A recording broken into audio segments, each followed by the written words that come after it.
Vous m'avez parlé des élites, mais pourtant vous faites partie, vous, des élites. Vous avez eu plusieurs doctorats, si je... Mais justement, j'ai été excommunié des élites. J'ai fait mon doctorat à l'école polytechnique et l'école polytechnique a fait valoir qu'elle avait fusionné avec Paris-Saclay, ce qui est correct, et qu'elle n'avait plus rien à voir avec moi. Et j'en suis infiniment fier. Je ne veux absolument pas m'identifier à ces gens-là, absolument pas.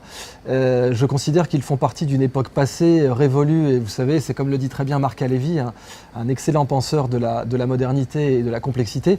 Il y a les dinosaures et il y a les lémuriens. Bon, les dinosaures sont brillants, ils sont là depuis plus longtemps, ils semblent avoir un plus grand pouvoir, mais les dinosaures appartiennent au passé et les lémuriens, comme les appelle Marc Alévi, appartiennent au futur.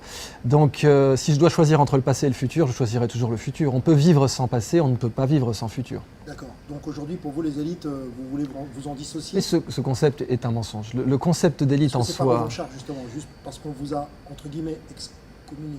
Non, parce que réellement, il y a un côté acte manqué. Je faisais tout pour le faire, de toute façon, dès le début, avant même d'être connu. Et plusieurs personnes peuvent en témoigner. La réalité est cette illusion, cette notion d'élite, on le voit encore une fois, dans combien de personnes considérées comme des élites ont fait n'importe quoi. J'aime bien citer le cas de Maurice Gamelin, un des pires généraux de tous les temps, vraiment un imbécile patenté. Il était major de l'école militaire de Saint-Cyr. C'était quelqu'un qui, sur le papier, avait le profil absolument idéal. Et c'est lui qui a mené la France à la défaite la plus cuisante, la plus ridicule et la plus humiliante de son histoire, alors qu'il portait une étiquette d'élite sur son visage.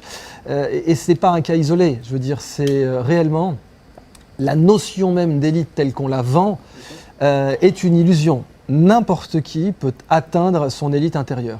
N'importe qui peut atteindre son excellence intérieure. Un humain a un potentiel d'accomplissement infini.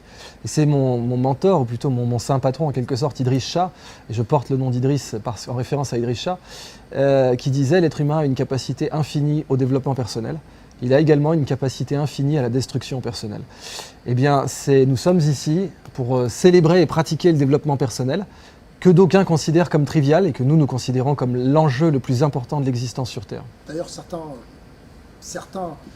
disent, bon, on va dire des blogueurs, ou voire même certaines élites, remettent en cause, voire en question vos doctorats, vos diplômes. Ils ne peuvent pas, puisqu'ils sont publiés. Donc, vous savez qu'il y a eu cette polémique. Ils peuvent parler, mais comme disent les Marseillais, ce sont des paroles verbales. Qu'est-ce que je peux faire de plus que de faire ce qu'eux n'ont jamais eu le courage de faire, c'est-à-dire de publier la totalité de mes diplômes. J'ai 3 doctorats. Et je les ai publiés entièrement. Eux, j'attends toujours qu'ils le fassent et ils ne le feront pas car ils ne sont pas en position de le faire. Donc les faits parlent. C'est ce que m'ont appris les soufis. N'écoutez pas ce que les gens disent, regardez ce qu'ils font. Moi, j'ai publié tous mes diplômes et je suis le seul chercheur de France à l'avoir fait. J'ai même publié mes relevés de notes et eux ne veulent même pas le mentionner. Quand vous observez un petit peu ce dont ils parlent, ils oublient de mentionner que tout de même, sur ce fond, je suis la seule personne en France qui ait publié l'intégralité de ces diplômes. Donc, et eux ne le feront jamais parce qu'ils ne sont pas en position de le faire. Ça vous a donc fait réagir quand même? Non, ce n'est pas une réaction, c'est une action. Je l'aurais fait de toute façon. Puisque même au-delà d'une polémique, déclarer qu'on a 3 doctorats, c'est forcément bizarre. Je veux dire, même arriver en disant j'ai 3 doctorats à 29 ans, même sans polémique, ça ne peut que ne paraître étrange. Donc j'avais l'intention de le faire depuis longtemps, simplement ça prend du temps, il faut scanner les diplômes, les poster en ligne, etc. En plus, ça pose des risques de vol d'identité.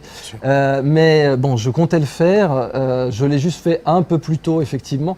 Mais dans tous les cas, non, il ne faut surtout pas ajuster sa trajectoire en fonction du bruit ambiant. Jamais. C'est ce que disait Churchill. C'est ce qu'on retient de vos enseignements. Laisser l'extérieur Oui. et plutôt essayer d'agir sur son intérieur. Et Oui. moi, j'ai pensé qu'en faisant ça, vous réagissez en fonction de l'extérieur. Maintenant, vous me dites le Non, contraire. non. Agir en fonction de l'extérieur, ça aurait été débattre avec ces gens. Ça aurait été ce que disait Churchill. Vous n'atteindrez jamais votre destination si vous vous arrêtez pour lancer des pierres à chaque chien qui aboie. Il y a le fameux proverbe arabe, le chien aboie et la caravane passe. Eh bien, la différence entre le chien et la caravane, c'est que le chien ne se préoccupe que de la caravane, alors que la caravane ne se préoccupe que de l'horizon. Comme on le dit aussi en Afrique, quand la hyène aboie, le lion ne se retourne pas. c'est la hyène qui se préoccupe du lion. Le lion ne se préoccupe pas de la hyène. Donc là, il n'y a aucune réaction à ça. Ça faisait partie de mon parcours de toute façon. Et c'était le bon moment pour tirer le bilan. Je suis le premier à dire que les diplômes aujourd'hui n'ont une valeur que très relative. Et les faits le démontrent en réalité.